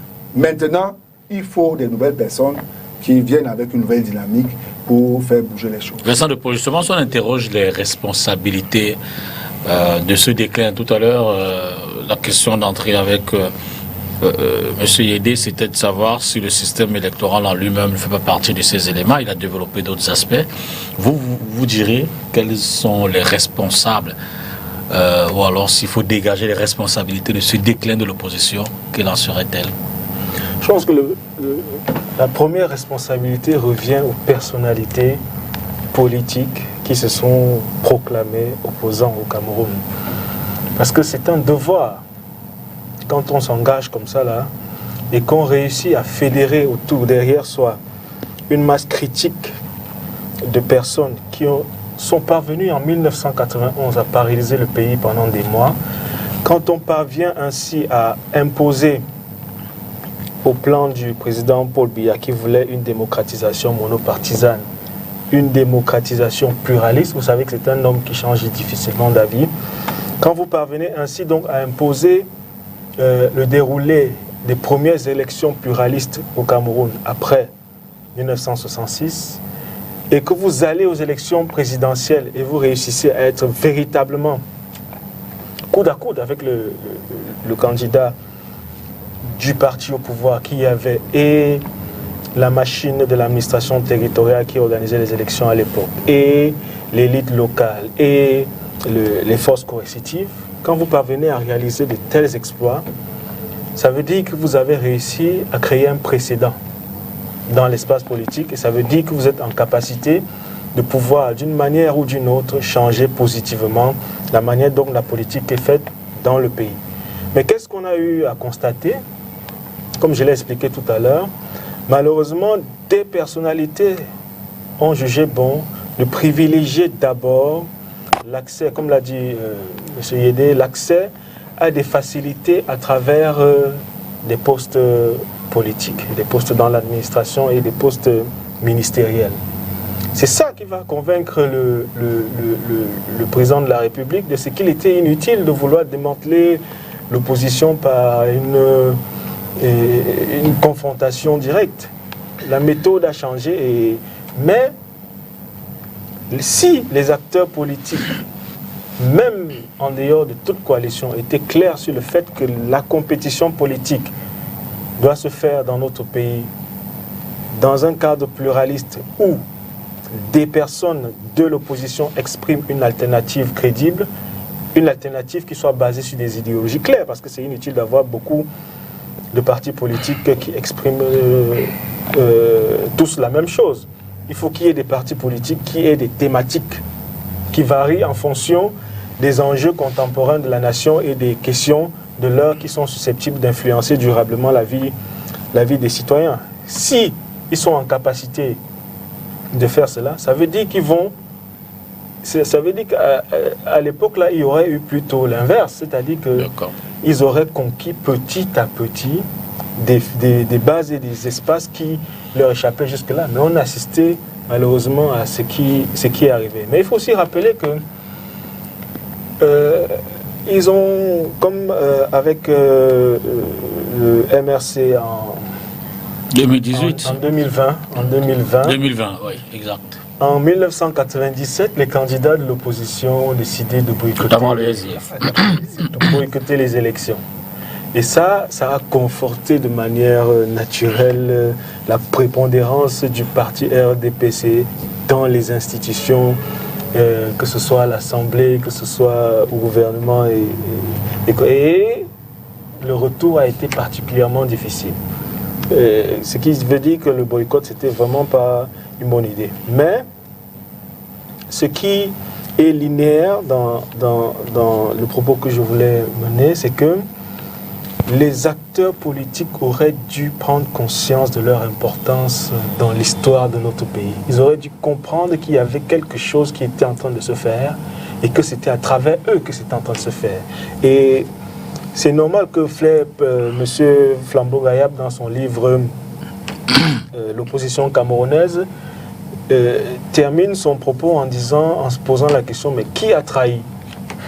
Et il donne une liste de personnes dont le comportement pendant la tripartite n'était déjà pas correct. Donc, je pense que, comme l'a dit M. Yédé, il est temps qu'il y ait une catégorie de citoyens qui, quand ils s'engagent en politique et qu'ils parviennent à engranger un capital politique consistant, qui comprennent que dans l'histoire de notre pays, ils ont un rôle déterminant à jouer. Même s'ils ne sont pas ceux qui vont parvenir jusqu'au bout, ils peuvent susciter des vocations parmi lesquelles des personnes vont parvenir jusqu'au bout. Et je pense que c'est cela. Bachirou, on termine avec vous sur cette question de responsabilité, puis en un mot, on va faire le dernier thème.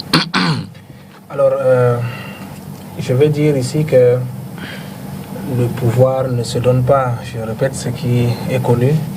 On dit souvent que le pouvoir s'arrache. Parce que le RDPC donc permet à ce qui est ouverture du jeu politique au Cameroun, ce n'était pas une façon de donner gracieusement le pouvoir à qui le veut, mais c'était justement une façon de permettre aux autres de montrer leur capacité à conquérir le peuple camerounais. Alors, de 92 jusqu'à nos jours, observons un peu le comportement des leaders politiques de l'opposition. Vous constaterez avec moi que 90% de ceux qui étaient au devant de la scène en 90 ont finalement rejoint le camp du pouvoir. Ou alors ont un comportement complice. Mitigé. Ambivalent. Ambivalent. Donc, ça a quel effet sur le peuple camerounais qui a soif de l'alternance? Si des Camerounais ont été tués lors des années de Brest en 92 et 80, ainsi de suite, pour des raisons politiques, parce qu'ils avaient soif d'avoir leur leader politique. Soif de changement, comme il se disait à l'époque. Voilà. Et puis, comme un coup de magie, ils voient comment le leader pour lequel d'autres sont décédés, d'autres sont mutilés, d'autres blessés, d'autres ont perdu leurs emplois, ils voient leur leader aux côtés de l'oppresseur du temps jadis. Quelle leçon est-ce qu'on donne à la nouvelle génération? Voilà pourquoi donc les Camerounais ne participent même plus aux élections. Tout à fait. Nous sommes dans un pays où le potentiel d'électeurs dépasse 10 millions. On parle de 14 millions de potentiel d'électeurs sur les 20 millions, les 25 millions de Camerounais. Nous n'en avons que 7 millions. Je crois que c'est 7 millions quelques personnes. Oui, on n'atteint pas encore 8 millions d'électeurs. Ça veut donc dire qu'il y a un désengagement total vis-à-vis du devoir civique qui est le vote, qui est causé d'abord par les acteurs politiques eux-mêmes. Je pars voter donc pourquoi? Parce qu'en réalité, le premier argument qu'un Camerounais te donne dans un bar quelque part ou devant une mosquée quelque part, c'est de dire que je pars voter pourquoi? Parce que c'est lui qui vient là. C'est pour qu'il parte après discuter quelque chose avec le pouvoir. Voilà pourquoi l'argument est constant depuis 92 jusqu'à nos jours. Quand un leader politique veut faire quelque chose de sérieux, d'ailleurs tout à l'heure, le grand électeur, M. Yédé, l'a dénoncé tout à l'heure en disant que pourquoi est-ce qu'on a tendance à penser que le leader Cabral est de connivence avec le parti au pouvoir. En réalité, c'est un fait historique. On n'a pas eu à penser nos plaies de 92. Voilà pourquoi quand on voit même Maurice Kamto n'est pas allé aux élections, le Camerounais lambda immédiatement se dit que le gars a pris l'argent. En réalité, c'est juste une conséquence de ce qu'il a subi auparavant. Donc une façon de dire que le premier responsable de ce que nous observons aujourd'hui, c'est d'abord les leaders politiques de l'opposition, et ça nous réconforte davantage sur le fait de penser qu'en 92, c'était juste une imagination, c'est-à-dire une création imaginaire de l'élection pluraliste. Les personnes issues d'une branche unique avant avaient été c'est-à-dire relâchées pour créer des partis et faire un semblant d'élection. Parce qu'au final, ils sont tous retournés au sein de la même branche. Je me réjouis de voir qu'il y a des nouveaux leaders, des nouveaux profils de leadership en politique. On voit le PCRN de Cabral, on voit le parti de Maurice Kamto, bien entendu. Lui-même, il était, c'est vrai, il n'a jamais milité pour le RDPC, mais il est quand même de la génération de ceux qui, en parlant d'âge, de ceux qui étaient en 92. Mais de toutes les façons, j'ai beaucoup apprécié sa sortie en politique. Alors, au vu donc de ce qui se passe, ça entraîne donc deux choses. L'augmentation des indécis, qui entraîne directement la stagnation du nombre d'électeurs au Cameroun. On est toujours en train de dandiner entre 6 et 7 millions, parce que les gens ne savent plus l'utilité du vote. Vous partez dans les régions septentrionales. Il y a des gens qui votent pour faire plaisir aux chefs traditionnels. Il y a des gens qui votent pour faire plaisir à une personne, à une élite qui a l'habitude de lui donner un sac de riz à chaque Ramadan, comme par exemple actuellement. Il a l'habitude de recevoir un sac de riz ou alors du mil. Donc il part voter pour que le type le voit entrer dans un bureau de vote. Il ne part pas pour changer parce qu'il estime que tous ceux qui viennent, d'ailleurs, quand tout le monde y va dans la région septentrionale, c'est pour porter des gandouras, des boubous et séduire. Il pense que tous ceux qui viennent, donc c'est justement pour venir les tromper et après aller marchander avec le pouvoir en place. Et ils ont raison de croire à ça. L'absentéisme au cours des élections de 92 jusqu'aux dernières élections, je ne parle pas des élections à suffrage indirect, parce que là-bas c'est les lots qui se votent jusqu'en 2000. Jusqu'en 2018. Les élections au suffrage universel direct. Je crois même 2020, il y a élection municipale. Regardez la courbe de l'absentéisme. L'abstention, j'allais dire ainsi. Dans la courbe de l'abstention. Vous constatez qu'il y a un désintérêt total. Et lorsque vous observez même les recours en contentieux au Conseil constitutionnel, vous observez que la plupart de ces recours mentionnent le fait que des accusations selon lesquelles le parti au pouvoir aurait fait voter des absents. Essayons de balayer même les morts qui auraient voté, les absents qui auraient voté. On saura que les Camerounais ont un désintérêt par rapport au vote. On force même les Camerounais à aller voter, mais ils n'y vont pas parce qu'ils savent que quand ils le font, en réalité c'est pour être bernés. Représentant la société civile, je crois qu'il va falloir que les hommes politiques changent leur mentalité et redéfinissent la politique autrement. La politique n'est pas une histoire de positionnement, une histoire de je dois attendre à ce que on me propose 2 ou 3 postes au Parlement et je reste tranquille et puis quand il faut dire quelque chose. D'ailleurs, on parlait tout à l'heure du Sénat.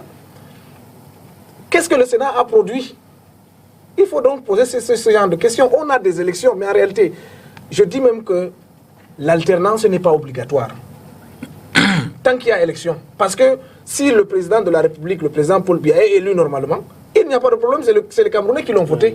On n'est pas obligé d'avoir un autre président. Le problème qu'il y a, c'est plutôt, quand on a ce président, est-ce qu'il y a un effet positif dans la masse sociale? Est-ce que les résultats aux élections traduisent les réalités sur le terrain? C'est la question qu'on doit se poser. Et moi, je suis toujours ahuri, à la limite très, très étonné de voir comment, tout le temps, le parti qui gagne toujours, le RDPC, est toujours avec les pourcentages faramineux, mais lorsque vous descendez dans les quartiers, vous observez justement un désespoir, des gens qui sont fatigués de ce pouvoir. Mais au final, on a plutôt des pourcentages de 80, de 84 et autres.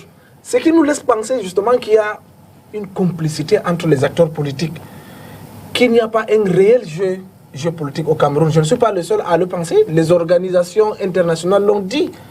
ils étaient étonnés avant moi parce qu'ils se disaient que mais comment est-ce que vous partez vous plaindre auprès de nos institutions internationales, mais quand il y a élection, on voit qu'on a plébiscité celui dont vous êtes en train de vous plaindre régulièrement, que ce soit sur les réseaux sociaux ou alors dans les marches à l'étranger. On constate donc qu'il y a donc une nécessité de réformer les élections au Cameroun, de la politique, j'allais dire, au Cameroun. Et je crois que les années à venir sont décisives parce que nous sommes en train de tourner une page, une république au Cameroun. Naturellement, ça va se passer. Et ce sera l'occasion pour nous de redéfinir une réelle politique pour que le Cameroun parte sur de nouvelles bases. On va prendre la transition et puis en une vingtaine de minutes, puisque c'est ce qui reste, on va embrayer sur la deuxième thématique de ce soir, parlant des axes routiers et sur regain d'insécurité.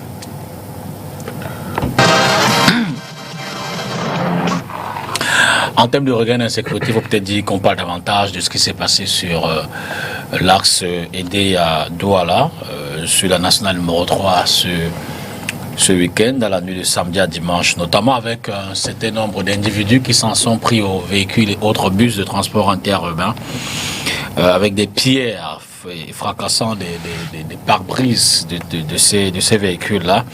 Évidemment, ce qui a suscité la sortie des autorités administratives de la ville de Douala, notamment le gouverneur de la région qui a annoncé un ensemble de mesures qui ont été prises. Mais je vais dire qu'au-delà quand même, si on remonte un peu le temps, ce n'est pas le seul lieu d'insécurité sur nos axes. Je vais parler des routes de l'extrême nord ou alors du grand nord, du septentrion qui ont connu les coupeurs de route à une certaine période. Ça n'a rien à voir, hein. Je veux dire, c'est pas forcément la même chose. À l'ouest également, on connaît ce genre de tensions sur des routes, des voyages de nuit qui sont de plus en plus insécures. Alors, Vincent Hédé, qu'est-ce qui peut expliquer ce regain? Il faut seulement dire que ce sont des phénomènes qui naissent et qui font partie, n'est-ce pas, de l'évolution de notre société. Il y a de cela 15 ans, on ne parlait pas du phénomène de microbes. Et vous voyez bien que c'est un phénomène nouveau qui est né et qui bouscule un peu la sécurité à l'intérieur de nos villes. Donc, même cette insécurité sur ces axes-là, à un moment donné, on parlait des coupeurs de route du côté de l'ouest, du côté du nord-ouest, et puis dans la partie septentrionale du pays. Donc, ça, c'est un phénomène nouveau. Et c'est également lié à la mondialisation, hein, il faut le dire. C'est des phénomènes que ces jeunes ont dû observer dans un certain nombre de films fiction et qu'ils décident de pratiquer. Bon, mais comme vous le savez, le bandit a toujours une longueur d'avance sur le flic. Donc, ces différentes actions qu'il pose là vont justement entraîner une réaction de nos forces que nous souhaitons rapide, n'est-ce pas, pour pouvoir juguler cette situation-là. Mais il faut quand même dire que c'est une évolution assez dangereuse. Est-ce qu'on trouvera le moyen de mettre des caméras de surveillance sur nos axes? Est-ce qu'ils vont enfin être éclairés? Est-ce que c'est des patrouilles mobiles? Est-ce que c'est des postes qu'il faudra installer à une certaine distance sur ces différents axes-là? Je crois que là, les autorités ont du pain sur la planche. Vincent de Paul, comme gars, à l'analyse. Je pense que nous assistons là à un nouvel épisode du regain d'insécurité qu'il y a dans notre pays. L'insécurité est généralisée dans nos quartiers, dans nos villages. Les villes sont devenues des véritables Far West. Pour un oui, pour un non, pour un rien, vous êtes dépouillés, vous êtes blessés et parfois vous êtes même assassinés. Donc, on assiste là donc à une forme de délinquance et de criminalité qui peut être considérée comme étant une nouvelle étape dans la manière dont les individus qui ont décidé de faire du rapt de leurs compatriotes une activité permanente, une manière dont ils ont décidé de procéder pour pouvoir parvenir à leur fin. Et cela dénote aussi de ce que dans notre pays, on a développé une attitude sécuritaire qui est composée de la réaction en permanence. Malheureusement, on ne s'est pas encore rendu compte de l'importance que pourrait avoir dans nos sociétés une police qui soit une police qui ne se contente pas de réprimer ou bien de réagir à des actes de criminalité. Par cela, j'entends que la police qui est le bras, on va dire, d'action de l'État dans les communautés à la base pour maintenir l'ordre, veiller sur la quiétude et s'assurer de ce que le comportement des individus n'empiète pas sur la qualité de la vie à la base. Malheureusement, cette police est instrumentalisée ou bien alors abandonnée à un rôle qui est un rôle de réaction face à des phénomènes comme ceux qu'on vit, ou bien un rôle qui n'est pas concrètement à même d'apporter des solutions en anticipant sur un certain nombre de comportements qu'elle peut constater sur le terrain. Il faut outiller la police et en faire un service qui soit à même non seulement de mener des activités de collecte d'informations sur le comportement des individus, mais qui en son sein dispose des moyens de traitement de ces informations-là pour développer... Vous ne sous-entendez pas que notre police n'en est pas capable à ce moment? Non, elle n'en a pas les moyens. Comment ça? Il suffit d'arriver dans un commissariat, vous allez vous rendre compte que malheureusement la police est une administration qui est en incapacité de pouvoir à un moment donné réagir dans un quartier à deux événements d'insécurité en même temps. Manque de personnel, manque de matériel, manque d'infrastructures et un besoin criard de formation dans des métiers connexes aux métiers de policiers, qui ne sont pas seulement des métiers de maintien de l'ordre. Un policier doit être...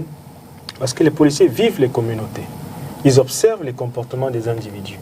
Mais si un policier n'est pas outillé pour pouvoir comprendre que cet enfant qui a été docile commence à avoir une attitude qui n'est pas acceptable vis-à-vis des adultes dans son environnement, et qu'à partir de là, il soit capable de développer des approches et des méthodes en collaboration avec la communauté locale et les parents pour pouvoir anticiper sur ce que cet enfant peut devenir. Si une police n'est pas capable de faire ça, on va toujours se retrouver dans une situation où des phénomènes d'initiation à la criminalité se déroulent naturellement et normalement dans nos quartiers.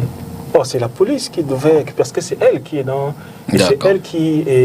outillée pour faire ce genre de choses. Donc, je voulais dire que nous sommes là face à une situation qui trahit aussi le fait que nos forces coercitives manquent énormément de moyens pour pouvoir anticiper sur un certain nombre de phénomènes. Mais il faut comprendre aussi que la criminalité, ce n'est pas une entité qui s'exerce dans la société de manière autonome. Ce sont des hommes qui posent des actes. Donc, il faut agir sur ces hommes-là, d'une manière ou d'une autre. Et pour cela, donc, il faut des moyens. Or, si le policier n'a pas de moyens, le premier acte qu'il pose, c'est quoi? C'est celui de la dissuasion, donc. Et celui de l'usage de la force. C'est un peu ce que je voulais dire à ce sujet. Bachiro, c'est la même question. Alors, je crois que ceux qui ont eu l'intelligence de nous dire que en 2023, on doit serrer les ceintures, ont déjà eu gain de cause, parce que nous observons déjà les allures de cette année, déjà au mois de mars. Espérons que d'ici la fin d'année, que nous ne voyons pas pire que ça. Alors, M. le député a bien fait de rappeler que c'est des phénomènes qui sont observés partout. Et c'est un nouvel épisode, comme l'a dit le docteur, à la suite de tant d'autres, les microbes à Douala,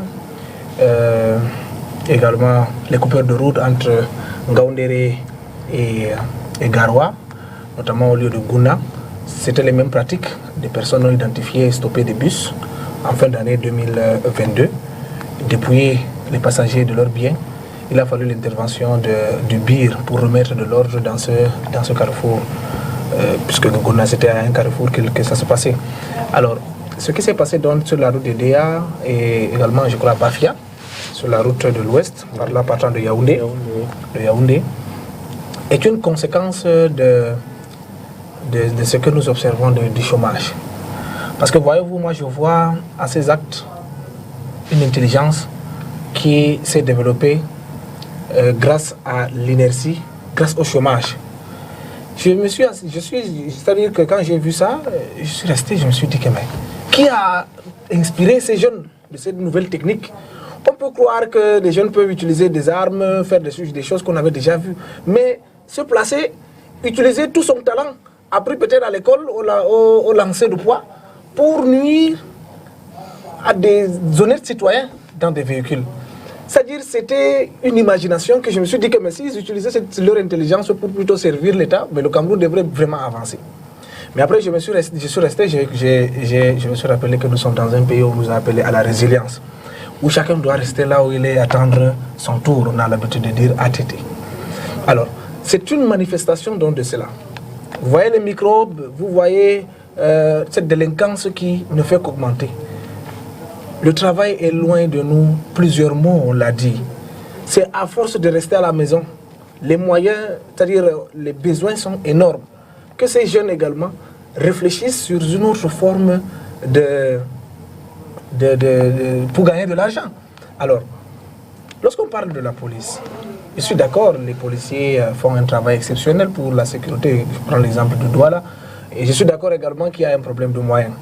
Mais lorsque nous prenons ces axes, on observe des tas de postes de contrôle de police. Qu'est-ce qui est fait là-bas? Nous le savons tous. C'est-à-dire que mieux fait au niveau de ces postes de contrôle. Et je suis convaincu peut-être que la hiérarchie n'est pas au courant, mais nous passagers, nous savons ce qui est le mieux fait dans ces contrôles, pour la plupart qui sont même d'ailleurs mixtes.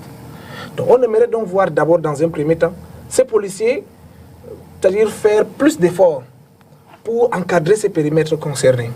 J'ai beaucoup apprécié la sortie de monsieur le gouverneur de la région du littoral, qui, dans son communiqué, a fait un point de presse. A un point de presse dans lequel il a même pointé des doigts les riverains, c'est-à-dire de ces zones, en convoquant immédiatement tous les chefs traditionnels qui sont sur le corridor, les chefs de village qui sont sur le corridor, accompagnés de leur autorité administrative. Voilà là où se trouve le problème. Parce que je ne vois pas un jeune qui va quitter de Mbanga ou de Loum aller faire ça de l'autre côté, seul. De toutes les façons, il y a probablement des individus qui seraient des résidents dans cette zone. Je vois donc à ce point de presse une piste de solution, mais qui ne va pas résoudre ce problème de façon permanente. Monsieur le gouverneur a résolu le problème des microbes. Un autre a ressurgi quelque part. Je ne le souhaite pas, mais dans cette logique, ne soyons pas surpris qu'un autre problème également, sous une autre forme, avec toute une intelligence, se développe également ailleurs. Il faut donc résoudre ce problème de façon permanente. Comment résoudre ce problème? C'est d'apporter plus d'attention aux préoccupations des jeunes. Parce que la plupart, je veux peut-être le dire, ceux qui seront arrêtés, ou alors parce qu'il a annoncé, je crois, 4 suspects, arrêtés, interpellés, je suis convaincu que ce sont des jeunes. Je suis convaincu que je ne vois pas un adulte aller faire... Il faut être suffisamment fort pour prendre une pierre et jeter sur une voiture. Donc, je suis convaincu que c'est des jeunes. Donc, la première problématique, donc la première question, c'est Le ministère de la Jeunesse doit donc se poser la question, proposer au chef de l'État des mesures visant à augmenter également l'accompagnement des jeunes, leur insertion, pour qu'ils soient occupés, afin qu'ils n'aient plus le temps d'imaginer des scénarios, des films pour venir appliquer sur les Camerounais. Ne soyons pas surpris de voir, c'est-à-dire autre chose d'inimaginable. Moi, je suis convaincu que nous ne sommes pas encore arrivés à la fin, parce que tant que ce problème n'est pas résolu de façon permanente, nous serons toujours surpris, nous serons toujours en train de résoudre le problème après qu'ils aient déjà eu à faire du tort. Donc nous devons immédiatement agir pour résoudre le problème. Et pour cela, c'est les pouvoirs publics qui sont interpellés. C'est particulièrement les policiers qui doivent redoubler de vigilance. C'est vrai, dans la logique, les postes de contrôle visent à sécuriser les passagers tout au long de leur trajet. D'où vient-on dire que sur ce même trajet, il y a insécurité? Immédiatement, la logique voudrait donc qu'on se pose la question de savoir est-ce que ceux qui sont chargés de maintenir la sécurité sur ce trajet font effectivement leur travail. Et là, je crois que la question est répondue par toute personne qui a déjà une fois été passager sur ce trajet. Merci à vous, cher monsieur, d'être venu ce soir apporter à l'analyse et aux commentaires au regard des sujets d'actualité pour la meilleure connaissance et appréhension de nos téléspectateurs. Vincent de Poliédé, Bachirou Amadou et Vincent de Paul Merci à vous, Kamgar. monsieur le député. Je vous souhaite un retour à Loum. Hein. Vous venez de Loum. Oui, je viens de Loum. Je crois que je vais pas tarder à rentrer pour regagner mes obligations professionnelles de ce côté. Merci pour cette invitation. C'est un plaisir de venir faire connaissance de votre plateau. Nous espérons y retourner pour les prochaines occasions dans le but d'éclairer l'opinion.